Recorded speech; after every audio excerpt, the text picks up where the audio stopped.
Now, tonight's speaker is currently the Charles Kline Professor of History and Management at Hillsdale.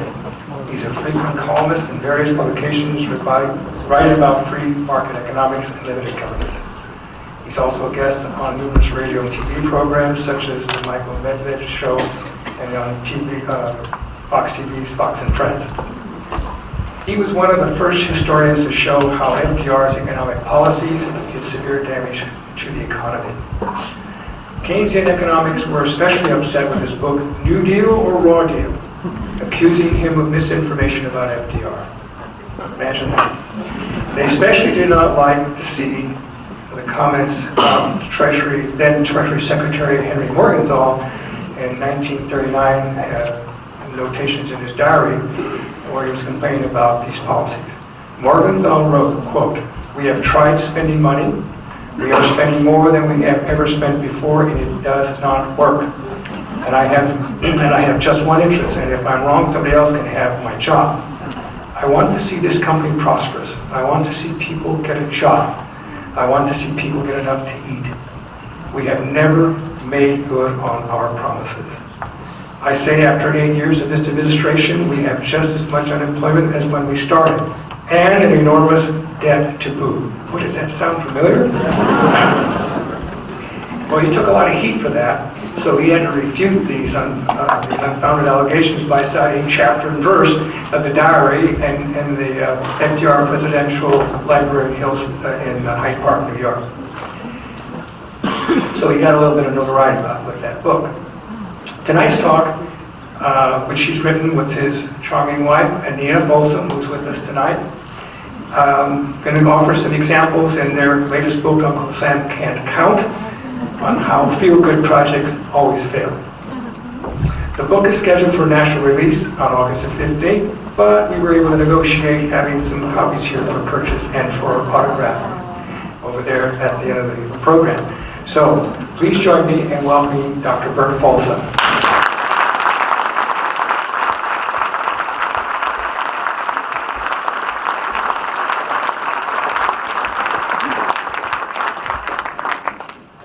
Thank you, Jerry. Let me get this off. Thank you, Jerry. Thank you for inviting me back.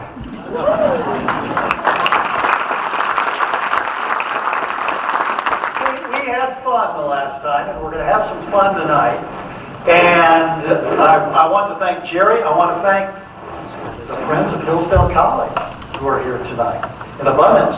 And Jackie Linnebrink, who is the staff person most responsible for getting this working from the Hillsdale end. And I thank Jerry and all that have helped with the Conservative Forum here at Silicon Valley, getting the two groups here together so that we can talk amongst each other and know that we're not alone. And I tell you what, we've got this subject about failed government subsidies. Anita and I wrote this book, Uncle Sam Can't Count, which is a history of failed government subsidies that goes back 200 plus years. I regret to say this, starting with George Washington, culminating, of course, in the current Obama administration. And I appreciate Anita for co-authoring this book with me. And we looked at this whole issue. We thought when we came here in April, we thought it's a shame the book is coming out April 15th on tax day. Convenient. And I thought we won't have it here for the forum. And we were talking with the publisher, and we're saying, well, it's a group of friends of Hillsdale College and the Conservative Forum, and they're from California, and they're sensible people. And the publisher said, let's get them the books. And so we were able, I've not had this done before with the book that I've done, that we have it here 2 weeks before it's officially published. Thank you, Jerry. And we have that available if you'd like at the end, and I see them over there. And what I want to do is talk a little bit about the book, talk a little bit about Uncle Sam Can't Count, and the whole idea of failed government subsidies. After all, farm subsidies have been a disaster but they've only been here 80 years. Our welfare program, unfortunately, has also been incredibly counterproductive, but it's also been here for 80 years. I see. Would you like it right here? There you go, that's good. I see. We're going to get me. I'm hooked up. That way, if I say something wrong before I'm here, the jolt of electricity comes. And there's suspicion that I may be doing a lot of that tonight. Okay, so that's a good idea. Right here? Does that help? Yeah. Yes. Stop rushing. Thank you. Thank you. What I want to do in getting at this, 80 years for welfare that's failed, 80 years for farm subsidies. Our founders desperately tried to stop these failed government subsidies from ever starting because Article 1, Section 8 of the Constitution, as you may know, has a very limited role for the federal government. The idea of having subsidies to start some company to produce a product that we might need was something the founders didn't want. They made the assumption that empowers government and is dangerous to freedom. You have this idea, for example, in the 1800s you might want a better rifle, a better musket, a better rifle. The idea, well, maybe we should just have this fellow who seems to know what he's doing, give him a subsidy and have him do it. That idea was no, we don't know if he can really do the job. It's picking favorites, winners and losers. We don't know if it's a good idea. The founders agreed with this. The Constitution, a very narrow restriction for what federal aid can be used for. And the amazing thing is, a wonderful president, and George Washington was a great president. He got the idea we have to have a subsidy to a federal company in the fur trade to stop the British from coming in and encroaching on our land.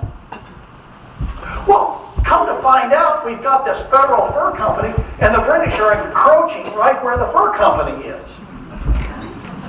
And we have private fur traders that seem to be more effective with the Indians in doing the fur trade. And so we eventually abolished the fur company. We think, well, gosh, that's an example of kind of a failed enterprise. And then we started again with steamships. Some of whom were bringing people over here to California to settle after the gold rush. And you get a major technology like that. We talk about this. We have chapters on the fur trade, chapter on steamships, and the idea, it's a story of people. It's a story of entrepreneurs. There are many heroes here as well as kind of villains who take the federal aid and do not produce a good product. We see that in the steamship industry, where you have a guy named Edward Collins who receives the federal aid. And Collins says, well, I've got the federal aid, and he's charging these incredibly high prices with the federal aid, and you have private companies charging less. Collins built his ships of wood, even though other people are starting to innovate with iron hulls. No, we're going to go with wood. It's expensive. He crashes half of his fleet, literally, hitting icebergs. Some of it got lost in the ocean, never recovered. And then we have Cornelius Vanderbilt. Becomes the first American to be worth $100 million. He does it by charging substantially less than was charged by the government company.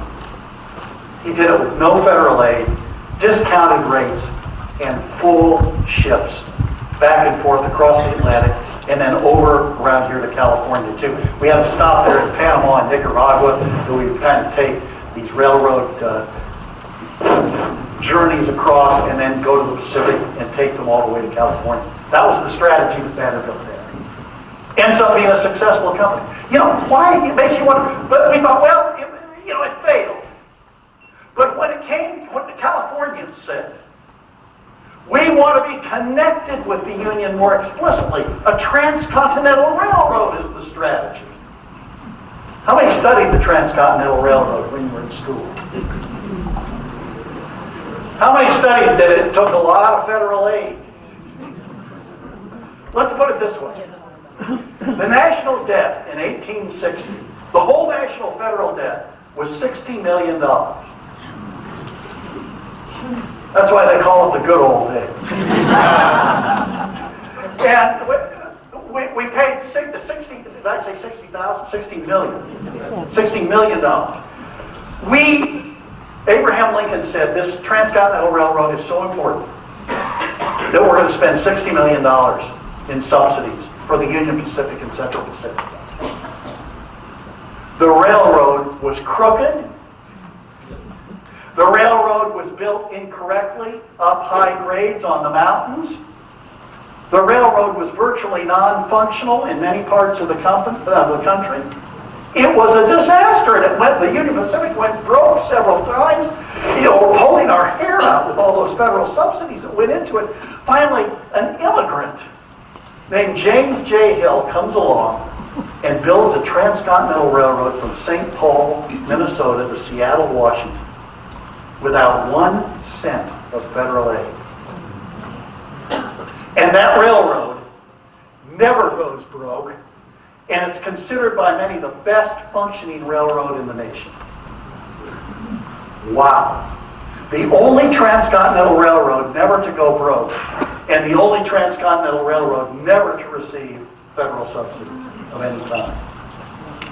And so we get these lessons in our history. And you think, well, why didn't we learn? Well, that was such a disaster, we did learn for a while. One of the exciting things after the Civil War, we had 28 straight years of having budget surpluses annually in the federal budget for 28 straight years in this country. We cut 2/3 of the national debt off, and we avoided government subsidies. That's part of the secret to it. And it makes you wonder, if we were so successful doing that, how did we ever get out of that good habit? The answer, the airplane. A new technology again, like the transcontinentals or the steamships. A new technology, the idea we have to help it along with government aid. Well, here is the logic. Because a lot of people say, wait a minute, it hasn't worked in the past. And you say, yeah, listen to this. Listen to the logic. I know we've had failures with the transcontinental railroads, federally funded. I know we've had failures with the federally funded steamships and the fur trade. But the airplane is so important, it cannot be left to private hands. For example, you don't see anybody right now out there inventing it, but the French and the Germans and the British are all practicing and working on one. And if they get it built before we do, they can come over across the ocean, bring that airplane, drop bombs on us, and you people will still be there waiting for somebody to invent it. Why don't we be proactive, loyal to your country? Let's pick the most qualified person we can find. Give that person a subsidy. And then invent that airplane and defeat the Europeans. Wow. That argument was so powerful that we began to consider, who's the biggest expert? You see, you pick the biggest expert, the government does, you anoint them with aid, they invent the airplane, and the U.S. has an industrial triumph. The man we looked at to invest in this airplane money was a man by the name of Samuel Langley. He was head of the Smithsonian Institution. He'd written a book on aerodynamics. He had tested a model plane with a miniature kind of engine, and it went across the Potomac River in Washington, D.C. And the idea was he did a miniature version. He's written a book on it. He's an esteemed scientist. He had honorary degrees from Oxford, from Cambridge, from Harvard, and Yale. Why don't we give him the money? And then have him go through and follow through and invent it. And then the United States will be on top. Langley emerged came forward and said, I volunteer to receive this subsidy. Yes, I will be endowed with federal aid. And he was given enough for two to build his, he called it an aerodrome. Of course, we call it an airplane today. He was going to build his aerodrome to get 2 flights. He built it. Massive subsidies. Even money from the Smithsonian Institution went into it. Langley built his airplane. He received his government money. And after building this airplane, after receiving his federal funding, he had a test flight. The first one, reporters all around in Washington, D.C. His theory, I might add, was this. He said the key here is speed. Because Langley said it's like an ice skate. You glide on the ice, but if it's thin ice, you're gliding on it successfully until you come to a stop. Then you fall in, if it's thin ice. He said a plane is like that. You shoot it real fast and it just glides along. Langley got in and he did not have a runway. It was all from a gigantic catapult on a boat in the middle of the Potomac. The reporters were there. It was like a giant slingshot catapult. And it just was whoosh into the air. The pilot, whose name was Charles Manley, said, oh, the beauty of being free in the air. It was short-lived beauty. Soon he had a beauty rest in the ocean. The flight, and many of the commentators were quick to mention, it did not actually fly at all. It was just the projection of it, and then gravity pulling it down. And one of the people who was observing from the Washington Post, and I think it's good when the Washington Post says something useful to quote it. The Washington Post said, any stout boy of 15 could have skimmed an oyster shell much farther than I am.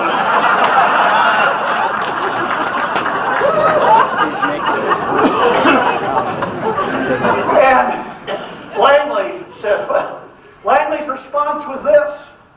He said, such failures are in no way, failures are to be expected. I am in no way affected by this accident, which is one of the large chapters of accidents that beset the initial stages of experiments so novel as the present one. We waited for flight number 2. 1903, December, flight number 2 came. The wintry day in Washington, D.C. The same pilot was back for more. He got in the slingshot, the catapult went back and just flew off, crashing into the Potomac River. Some people had comments that were considered cruel.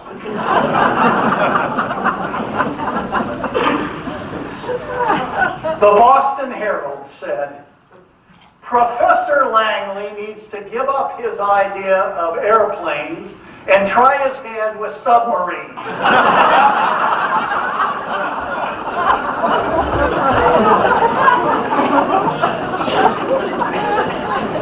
The New York Times, in its wisdom, made the following comment. Its reporter was on the scene, described the failure, and the New York Times editorialized that day, such flight is well nigh impossible in our time. We cannot expect it for perhaps another 1 million years.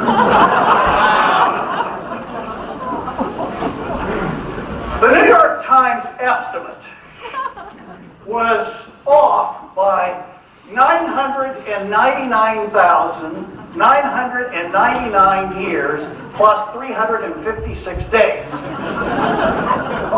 9 days after the failure, of Langley's second flight, the Wright brothers, 2 unknown bicycle mechanics from Dayton, Ohio, with a home-built engine and $2,000 of their own money, made the first successful flight at Kitty Hawk, North Carolina, in December 1903. Yes, prepare for the Wright brothers. Remarkably, and people made that comment and said, my gosh, who would have ever thought they could have done it? We thought Langley was the guy. This is the point with the government subsidies. You can't pick winners and losers. As someone pointed out, they sure can pick the losers. I want to give credit where credit is due and read what the San Francisco Chronicle had to say about this. Are you ready? Here is word for word the San Francisco Chronicle. The destruction of Langley's machine should put an end to congressional appropriations of any kind in every field of experiments which properly belong to private enterprise.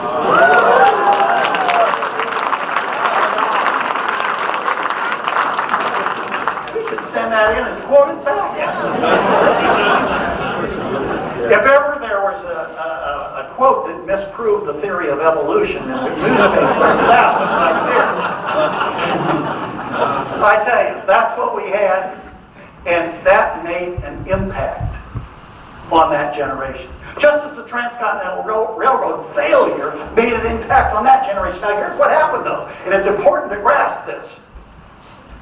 We understood the problem, and we didn't have federal subsidies again for these kinds of development projects for quite a while. We didn't teach that lesson to our youth. In fact, let me throw it open. How many of you, and then we have a very well-educated group here. I know in San Jose, we have Silicon Valley, we have people who are high-tech. How many knew the story of Langley versus the Wright brothers? Several. But not very many, frankly. I mean, I say several. I see about 10 hands. How many did not know? I want to be honest, I don't know of any textbook, except possibly Larry Schweikart's Patriots History, that delves into the Wright brothers in any way. And if you see my point, if we aren't being taught the problem of federal subsidies and the failure of them, how can we expect a generation to come up and say, well, now, wait, this isn't a good idea? Because some of this sounds very reasonable. That's right.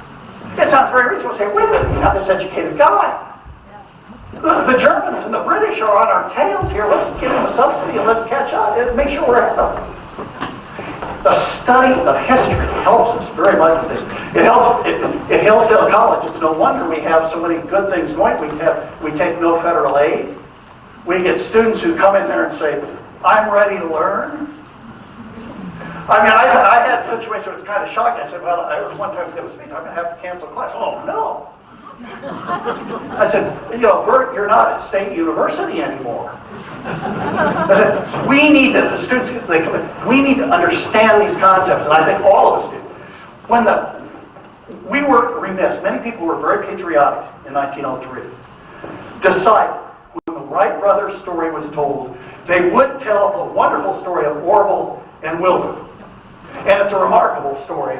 They were the sons of ministers, and they wore their coats and ties down there at Kitty Hawk, even when they were practicing their gliding for their flights. They were polite to the children. Everybody liked them. They never cussed. They never drank. We were talking about this earlier. They were original Tea Party people. They were considered crazy, and they ended up flying. And we told some of that story, but we didn't tell the Langley part because a lot of people who had good intentions said, that's kind of a messy thing. It's kind of humiliating to Mr. Langley. Why don't we just slip that out and we'll tell a little bit about the Wright brothers. And we missed the point to educate them. That's part of why we're trying to say, collect the stories, the heroes, the failures. And even I thought, put this together and get this out. Now, when the Wright brothers brothers failed. We have to go on because there's actually another step here. When the Wright brothers succeeded, their first flight was less than a minute. And they took them a while, and they got so they could stay in the air for a couple minutes.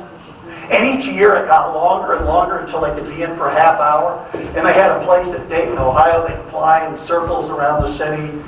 And so people could come and see them, but they would only be out maybe 5 minutes, then 10 minutes, 15. They worked their way up. And when they got it up to about half an hour, they said, now it's time, since the whole idea of the airplane was national defense. There are commercial possibilities too, but national defense is something very important. We thought, hey, let's take this and offer to sell it to the U.S. government for national defense.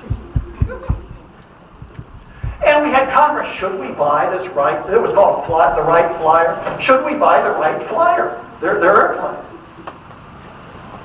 Congress debated and ruminated over this. Should we buy the Wright's airplane? And I have a question for you. How many of you think the U.S. government, the fee, by the way, is $25,000 back then, bought the Wright's airplane? Wow, not very many. How many think they did not buy the Wright's airplane? An overwhelming majority said, no, they're not going to. In this case, the majority is correct. They said, we're not going to buy this thing. How do we know it'll work for us? It's expensive. How do we know you can really do it? We're here, I don't know about this. Newfangled stuff. We had a wild situation. The U.S. government refused to buy it. Well, they had to do something for defense. And so we had various people, the French government included among the people, groups here, who said, what you really need to do for national defense is buy a great big, gigantic balloon. A helium balloon. And you get in the air, and then, now I know the wind, it could blow you away from the battlefield and all that, but you get up there in the air with a big helium balloon, and then you go over, and then you can drop bombs on it. And so the balloon salesman came to the U.S. government to sell a balloon, and he said it's a lot cheaper than those Wright Flyers, too. And Congress deliberated what to do about this balloon. And I have a question for you. How many of you think they bought the balloon? Oh my goodness. A lot. Keep your hands up. Okay, how many think they did not buy the balloon?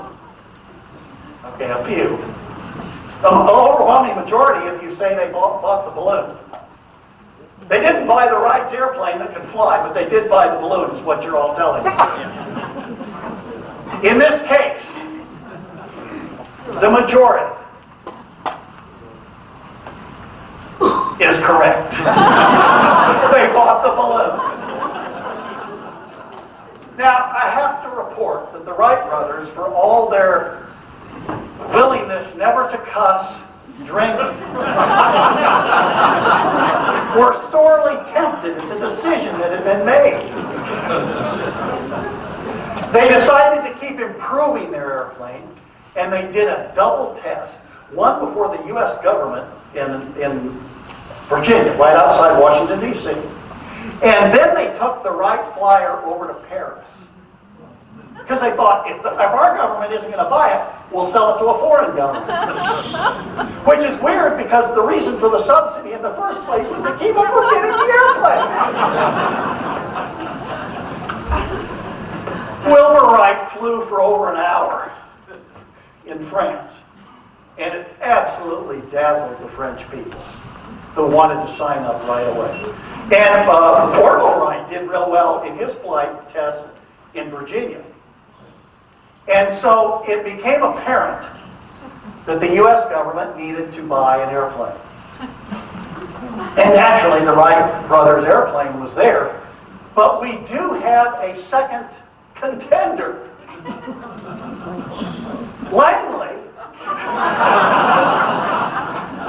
from the time his flight failed and the Wright brothers succeeded, he said they were lucky I had it almost all worked out. And I want another subsidy so that I will contribute the airplane. Langley said, and I wanted to quote this, yes. He was talking about these. He says, a cessation of these experiments at this point will be unfortunate. He requested $25,000 for, quote, a new launching apparatus. With some slight change, he said, I will fly for certain. Plus, he said, the Wright brothers are out for profit.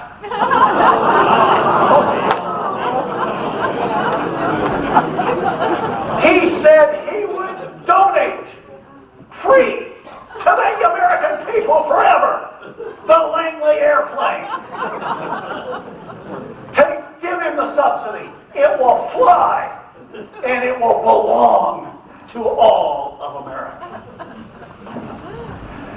He had been saying that since that, and we have people who stood up for him. Thus, when we are considering, should we buy a Wright airplane or should we buy the Langley airplane, we have a discussion to make at the U.S. government. And I have a question for you.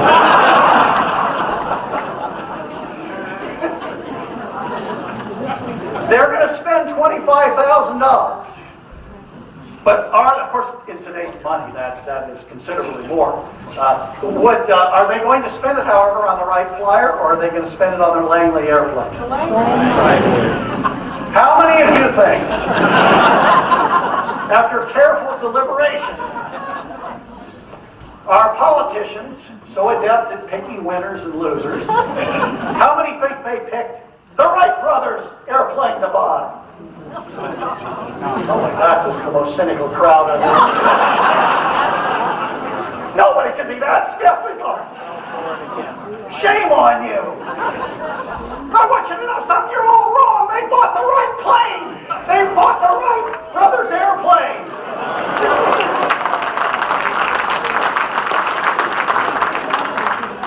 They did. They can get it right. After a few mistakes. I tell you what, these stories are not in textbooks, and because they're not in textbooks, we don't get a chance to use them to teach children in the schools. We don't get a chance to teach adults in Congress and others who might benefit from understanding the misplaced incentives. The incentives gives you a chance, an opportunity to appeal to politicians for the subsidy. It gives the politician a chance to say, hey, I have somebody in my district. He can be a big help. Let's give him a subsidy. And then he gets the votes and campaign contributions from that person. Because we didn't teach these lessons in the 1930s, 40s, and 50s, we passed a bill giving the Reconstruction Finance Corporation power to award subsidies independent of Congress. We had a flurry of subsidies. The Small Business Administration came in and did a lot of the same thing. Anita and I, in our book, we have a chapter on ethanol and green energy. Failed subsidies with ethanol. The tragedy. Henry Ford was so sure that ethanol was the way to go. Corn produced. Henry Ford was eccentric. We all know that he had a soybean suit that he would wear. And the idea, he thought the farm products have enormous benefits, and he built his engines, his internal combustion engines, so that they would take ethanol because he thought ultimately ethanol would win the battle for the cheapest fuel and most economical fuel. He built them that they could take gasoline too. And he said, well, what can I do? The market just continually says it's cheaper to produce that gasoline than it is to produce the corn ethanol. And so we're going with gasoline. It was a market-based decision. Ethanol may eventually prove to be competitive. There may be ways to do it, but the market is the place to work that out rather than with the subsidies. The tragedy, Dwayne Andreas at Archer Daniels Midland became so subsidizing both Republicans and Democrats with huge campaign contributions, and then Congress would pass bills that would create ethanol subsidies. He would get a huge amount of money and then would donate more money to campaign contributions. It reached a tragic point in 1972 when Richard Nixon was campaigning for re-election, and Dwayne Andreas comes in with this suitcase to the White House with $1,100 bills to secretly give to Richard Nixon. We just happened to find out about that on the tapes. And so, on the Watergate tapes, that happened to be one of the tidbits that dropped into the conversation. And so we know that we open ourselves to that kind of politics. The founders were so insistent that we not go in that direction. But we did. What I'm hoping, when you look at Solyndra, a section on Solyndra, the failed government subsidies, that we can learn from the past. Some people have said, well, yeah, that's bad, but is it really that much money? That much money, let me put it this way. Failed government subsidies in the last 12 years, 2000 to 2012. We've had a recent report from an organization called Open the Books. It's an Illinois-based organization that has tracked federal subsidies. And we've looked at failed government subsidies, 2000 to 2012. During that time, if you look at all the money that was spent on government subsidies, it calculates to $3,000 a second. Every second from January 1st, 2000 to the end of 2012, the time period being studied. $3,000 a second. Every second of every day, of every week, of every month for the last 12 years. That's the kind of spending that creates the kind of debt that puts us in a situation where we can't give to our children and our grandchildren what was given to us by our parents. One way out of it, learn the truth. The truth is, related to the subsidies, that they're more often than not an absolute magnificent failure. We've traced these. I'd like to have Anita. Where's Anita? Could come up. Anita, go on. Help me give a book away. Anita and I co-authored a book on Roosevelt.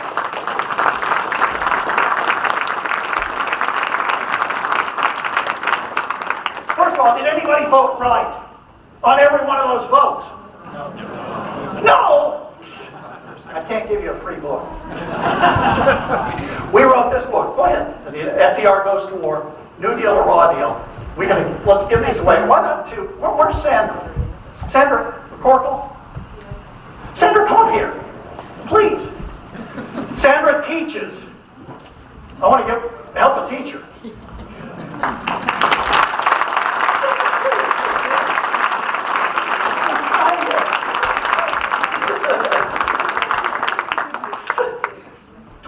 Teacher. Come on up. Man in the black shirt. And this is a copy of FDR Goes to War. We co-authored this, and it covers Franklin Roosevelt's presidency during World War II. And we show that many of the problems we have today actually began during the war emergency. This is David Barker. Where do you teach? San Jose Unified. Thank you. Thank you very much.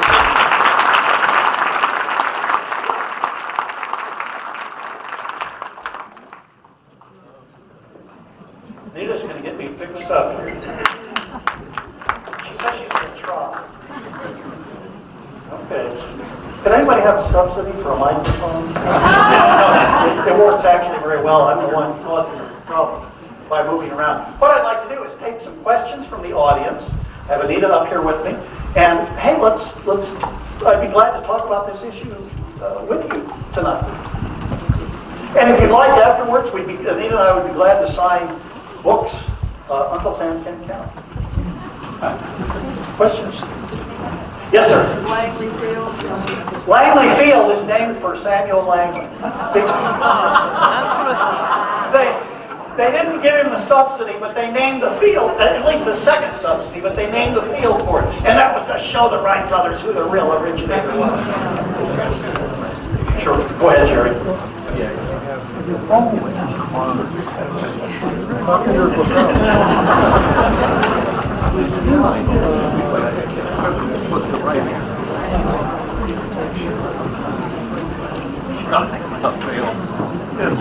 We're going to have some volunteers in the aisle with cards, so you can write your question down, and then they'll pick them up, and we will look at them for legibility, comprehension, and variations on a basic theme of a question. So please bear with us. And I do want to say that Dr. Folsom said something about greedy profits. And one of his rhetorical questions is written is it greedier to make a profit or to tax that profit and spend it on a program to attract votes? Okay, the questions are...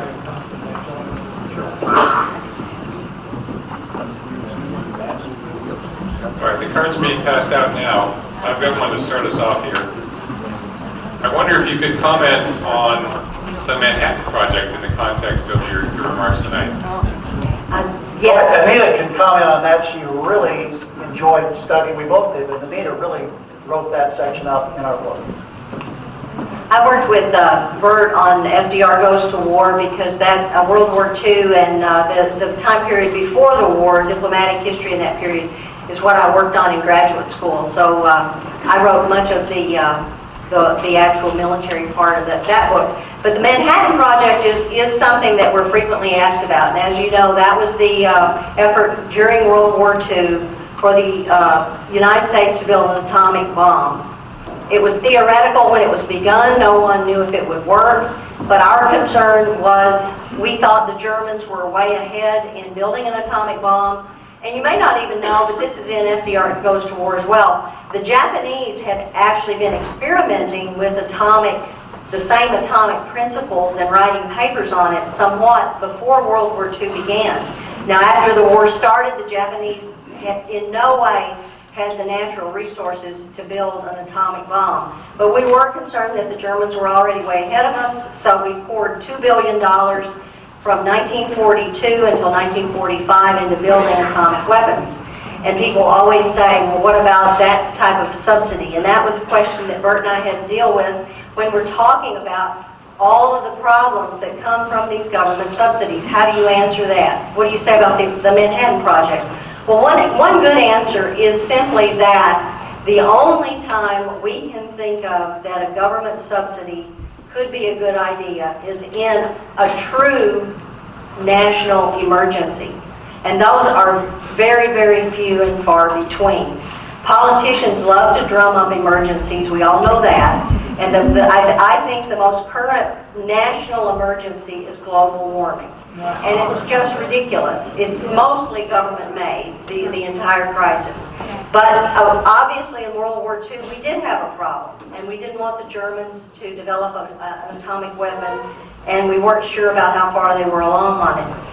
One reason that we would say in our book that the Manhattan Project was a success, and we think it was a success, we attribute two things. One, it was such a secret project. As you know, even a senator such as Harry Truman couldn't get information about the Manhattan Project. It was one of the few times a government project really was a secret. And it was so secretive that the political vultures didn't even know it was there. And they couldn't find it. And we think that made a difference. And the other part is the leadership of the Manhattan Project. General Leslie Groves, who's quite a character himself, if you want some interesting reading, was a very honest and patriotic American, and he led the project and we think did a good job. So the Manhattan Project is very, very much probably the one exception we would say to what we're talking about. A genuine crisis, secretive, and high-quality leadership. And that combination did seem to work in this instance. Can you comment on the heavily subsidized Tesla automobile and whether it can succeed?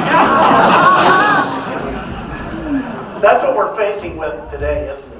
Edison would have liked that, because if Edison had received a subsidy, he would have gone with an electric car. And Tesla also, Elon Musk, is in many, he has elements of both, what I call a market entrepreneur, a political entrepreneur, but certainly that political entrepreneurship was there. And he did receive subsidies for the electric car, that cost over $50,000.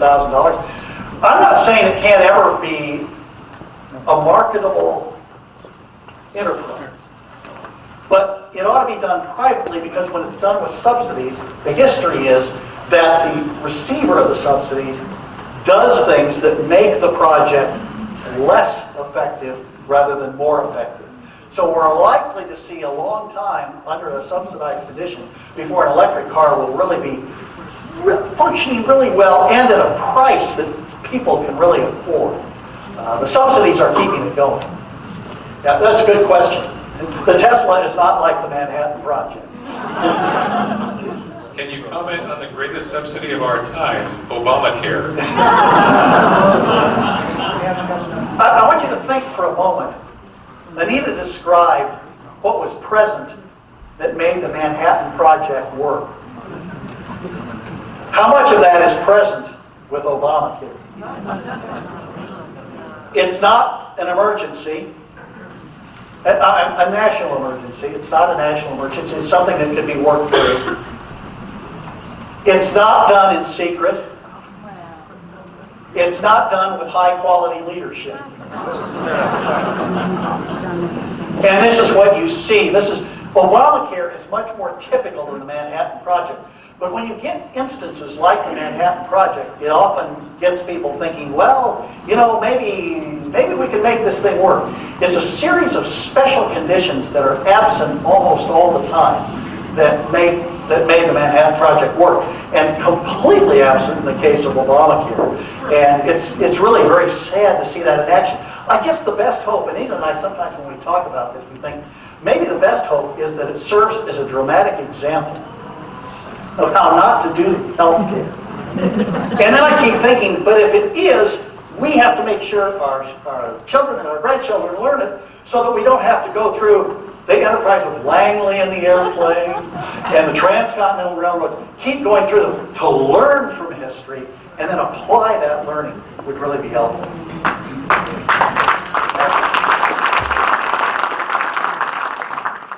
Is there a book on this subject that you would recommend written for children ages 9 to 14?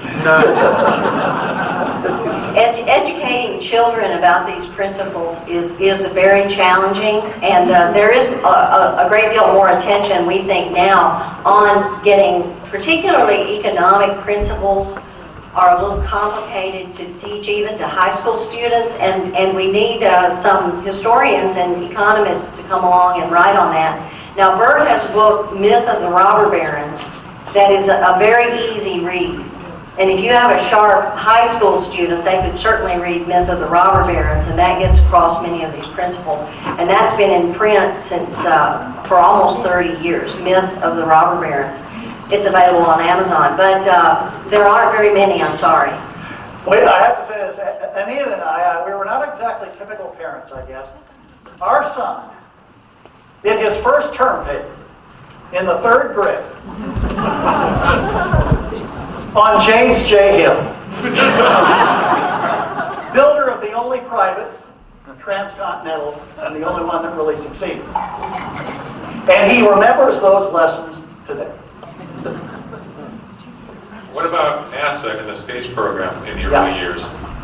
Yeah, a good question on that. I mean, NASA is interesting because it's fraught with political entrepreneurship. It's there in Houston because Lyndon Johnson was Senate Majority Leader when Sputnik came on, right? And so immediately we get the subsidies into Houston. Now, we have launched many successful flights, and it makes you wonder the alternative, what could have been done with other alternatives. For example, if we'd had a prize or something. Charles Lindbergh, when he flew across the Atlantic, he didn't do that with a subsidy. He did that because he was awarded a prize for the first person. It was interestingly, figures come up several times. It was $25,000, which in today's money would be $500,000. The average person earned about $1,000 a year, and the prize was $25,000. So when Lindbergh made that transatlantic flight, he won the Orteig Prize, which carried with it $25,000. That created the incentives without costing the government a whole lot, because the person who put the money up was a private individual. It wasn't government money. Now, you have to look at the space program. An alternative line might have produced something even much better. We've had some disasters. Some have been good, too, because we've managed to employ, they managed to employ the right people. It wasn't a situation of, oh, good, we got a subsidy, let's bring in Langley to build our rocket. Right? In other words, we actually got people in there who knew what they were doing quite a bit of the time. That usually doesn't happen, but NASA has had some victories.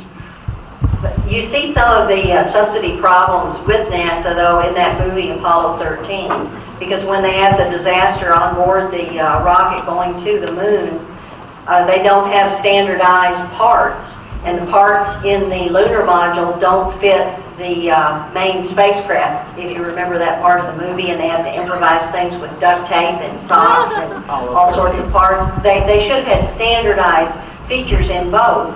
And that shows you a government subsidy. One company got a subsidy to build a lunar module, and another company got a subsidy to build a rocket. And that was a problem. So. Are there any countries or societies that you would say have learned these lessons better than we have? Ooh, that's a good question. I guess the French were clever. They sold us the balloon and bought the right flyer.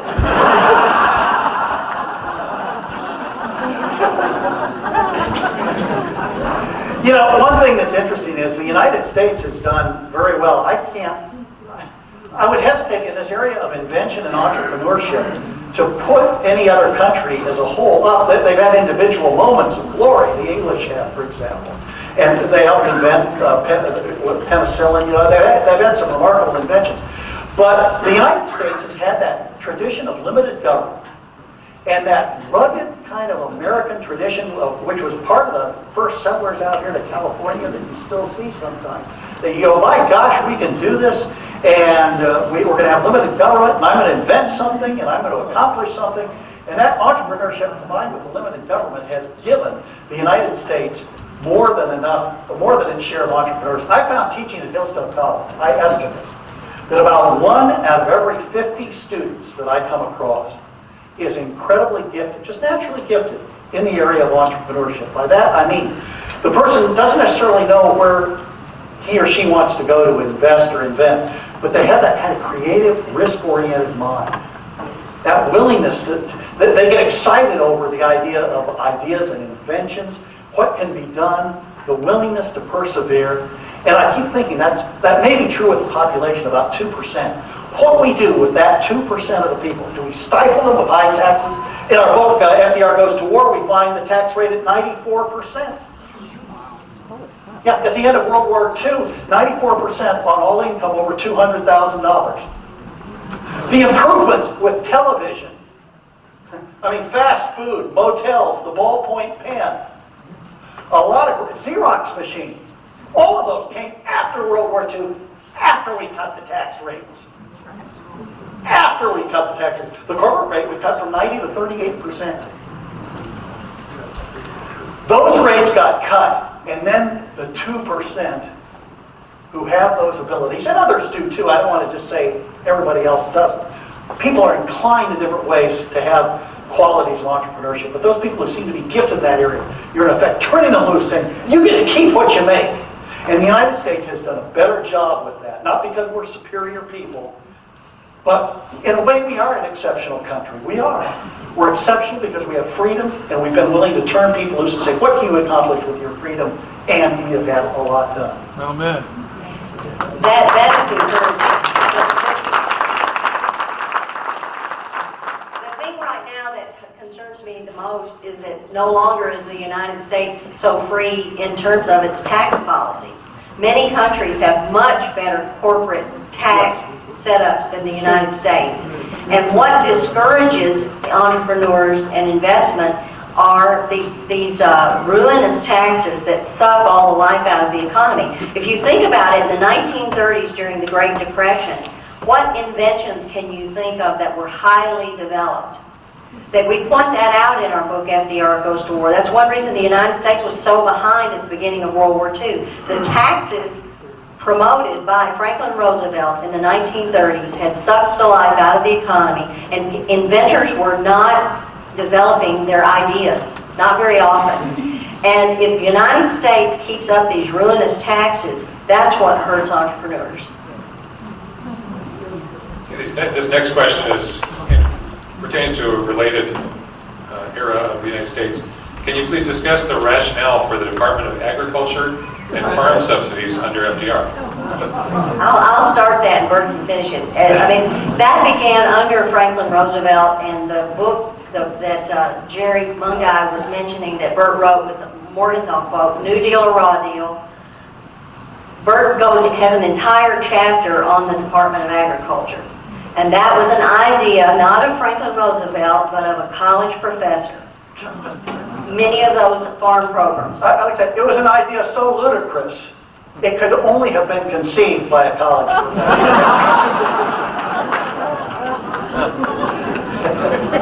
Okay.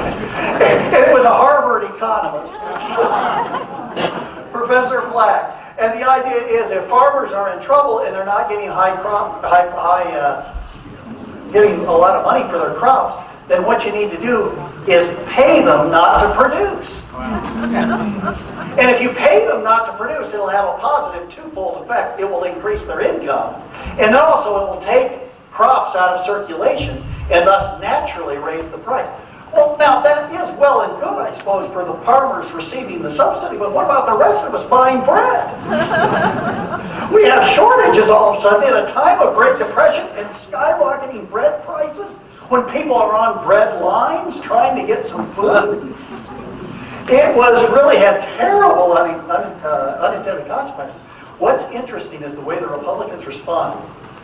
In 1936, they nominated the governor of Kansas to oppose Roosevelt, and he said, this AAA is stupid.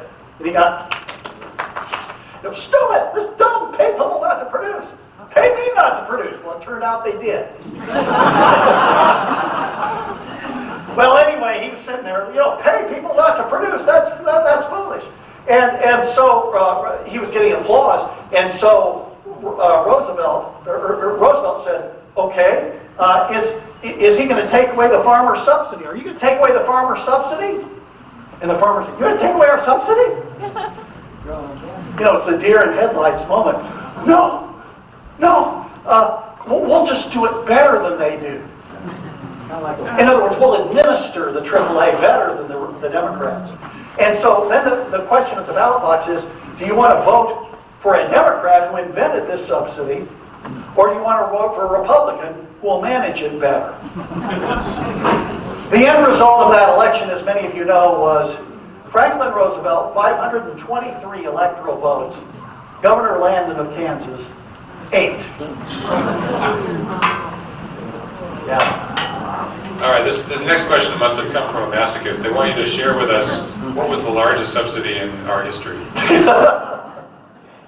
The largest subsidy in our history. Well, at the time, the Transcontinental Railroad, which was the entire national debt in the 1860s, was at that time. You would have to prorate this into current dollars, and that would still be up there. Solyndra is up there too, by the way, but not the largest. The Manhattan Project was $2 billion. In 3 years, yeah. Which is a lot. That's a good question. This is one of those masochistic questions. Write down the top 10 biggest disaster subsidies. Yeah, well, let's think about that. Thank you. The educational system is entrenched. How can the word get out on a more massive scale to make a difference? Boy, that's a good question, isn't it? And I'm open. We have teachers, we have others in here. Well, at our end, what we're trying to do is get out good information. But that isn't all there is to it, is it? You then have, how do you get this information out on a wide scale? I was on the Texas Textbook Commission for one term. This is over 10 years ago when we lived in Texas. And that was an interesting experience because it is much harder than I ever imagined. The California Commission is also very, very difficult. I think the best answer to this, one of the answers to this, is through charter school decentralized education. The more we get decentralized education, what's going to happen is we're going to get districts where you'll see what works. What's being put out that really makes a difference and gets good learning on the part of students. There will be people copying that, and inevitably, the good ideas that are out there in many areas are going to proliferate as good and better schools come about. I know it seems difficult. I'm looking around, in whose lifetime? There are movements afoot, and I wouldn't be surprised in the next 10 or 15 years if we do see more of a collapse of a lot of public, I'm thinking of teacher unions in particular.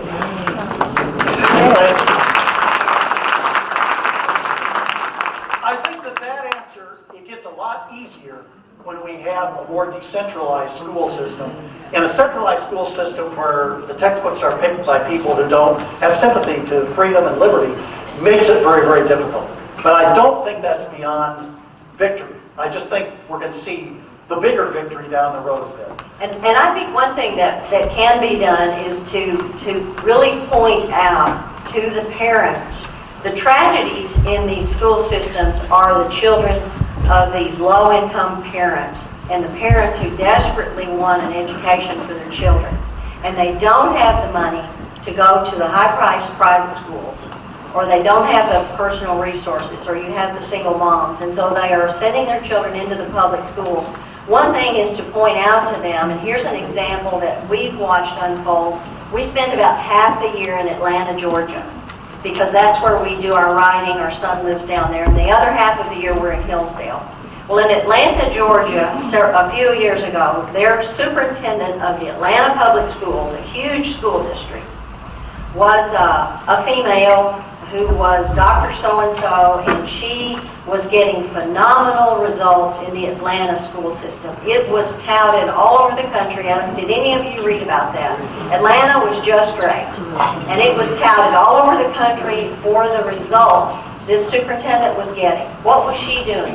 And then, of course, what did she do? She eventually, a few years after all this wonderful success, she took a high-priced job as the head of the school district in Houston, making even more money. Well, it turned out, somehow or another, the word finally got out that what was happening was this superintendent had gone to the principals in her district. And, of course, it was standardized testing. And she said, I want your students passing those tests. I don't care what you have to do. I don't know how this superintendent did this. This has been virtually proven. The principals went to their teachers and did the same thing. And the teachers, some of the teachers, not all of them, and I tip my hat to teachers every day who are working hard and doing the right thing and trying to be honest. But dozens of teachers in the Atlanta public school system had what they called erase parties. And the teachers would meet at other teachers' houses, check the test score sheets from all these standardized tests for these high school students, erase enough of the wrong answers to make the test work, and then say the high school students had passed. And so these students are being funneled through the Atlanta system, and they are the victims, and their parents are the victims. And how much attention have you heard on the national media about this fiasco? Well, you hear it in Atlanta because the parents are outraged. They were told their children were educated. They were told their kids were passing, making B's and C's on these standardized tests, and they were not. And now their kids are in college, and they can't do it. Some of them can barely read. And this superintendent was recalled from Houston. Houston got rid of her. She was indicted. Many of the high school teachers have been indicted. Several have been found guilty. And I don't think the superintendent is ever going to come to trial because now she has stage 4 cancer, and she's probably dying. But all of these kids are out here, 19, 20, 22, 24 years old, and they have no education. I'm just saying, let's tell them, you are the victims.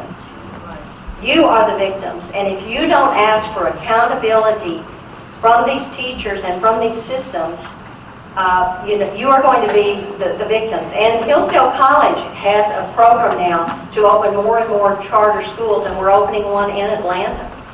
And we will have applications out the door of parents trying to get their children in those schools. And they are not high-priced schools.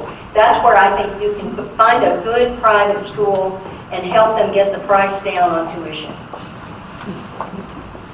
Can you comment on the United States Postal Service and proposals to privatize it, especially in the context of competitors like FedEx and DHL? Yeah. Oh, that's been wonderful that we finally been able to innovate in postal service, because the post office received a monopoly late in the game. Mail was not originally a government monopoly. That happened more in right before the Civil War. Became a government monopoly, and of course we had lots of inefficiencies, and so finally we had FedEx, UPS, were able to penetrate part of the market and have been very competitive. So the package market is really, the post office is a minority player in many of the packaging. And they have federal funding. They get their buildings built for them. They have the post office, the mailbox system, all of that. And the others are very, very competitive. It shows what can happen if we privatize parts of the post office and we have improvements. You get competition. I can remember when we did that, for the first time I saw that guy behind the counter at the post office smile. It was always funny because when I was teaching back in Kentucky, we had the post office was near the McDonald's. And one of my colleagues who had a lot of sense said, if you want to see how government operates and private enterprise operates, go into the post office and get served, and then go to McDonald's and get served. Well, since then, we've had the UPS and the FedEx, and we have seen some improvement. A good example of privatization producing an improved result. Is it true that the submarine and torpedo were invented in the United States, refused by Congress as being of little value, and sold to France? I'm sorry, I didn't get all that question. The submarine and the torpedo. Oh, We don't really know a huge amount about the torpedo, but the submarine, I'll tell you one of the things we do have in Uncle Sam Can't Count, which is the book over there. So we have a chapter on Robert Fulton and the steamboat and Cornelius Vanderbilt, as Burt has mentioned. And how many of you were taught in school that Robert Fulton invented the steamboat, and it was named the what? The Claremont, and it chugged up the Hudson River? How many of you were taught that? Most of that is false. His boat, and we mentioned this in our book, was named actually the North River. That's what people in New York, that region, call the Hudson River. That's the lady down here is nodding, the North River. And he wasn't the first person. Robert Fulton was not the first person to put an engine on a steamboat. A man named Fitch in Delaware did it before Robert Fulton, and Fitch was just considered this wide-eyed maniac because he put this steam engine on a boat, and everybody thought he was crazy. And Fitch tried to make a profit by sailing it up the Delaware River. The only problem is the banks of the Delaware are extremely flat.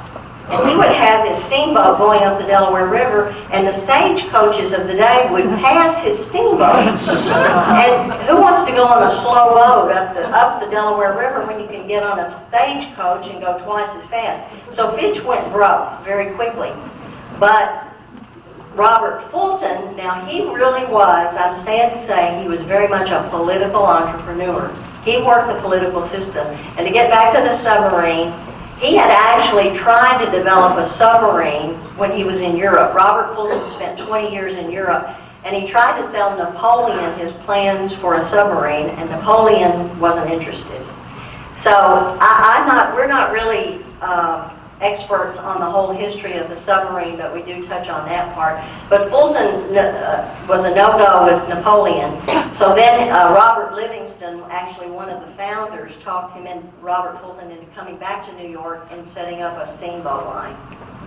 So we do know about that. Back in the 1980s, there was a lot of attention and anxiety about Japan and its industrial policy, especially relative to the technology revolution at the time. Can you comment on that? When I was in the 1980s, that was supposed to be the wave of the future. Heavily government involvement in various programs, Mitsubishi, so on. You get a trend. I think we can see the last 20 years, ultimately, that has failed. Japan is bankrupt. It has huge inflation rate. It's really very sad to see what has happened in that country. And I think that may be all the time we have for questions.